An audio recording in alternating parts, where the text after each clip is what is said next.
এটা হচ্ছে করুয়া মাছ, অনেকেই বলে করুয়া, মানে করুয়াটা আমাদের মৃগদায়, এখানে কাঁথি থেকে কেটে বোধহয় গুড়জালি বলে। এই মাছে একটু ঝাল করবো। এবার কী দিচ্ছি দেখো, এবারে দিয়ে দিলাম একটু কালো জিরে। কালো জিরের গন্ধ সুন্দর বেরিয়ে গেছে। এবারে এর মধ্যে দিলাম ধনেপাতা আর টমেটো।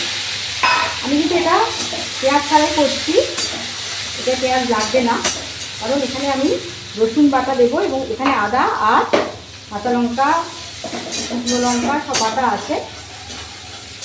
তো ভালো করে এখানে ভেজে নিলে তারপরে কি হচ্ছে আমি দেখাচ্ছি। এই যে আমার একদম করুয়া মাছের ঝাল আমার রেডি হয়ে গেছে।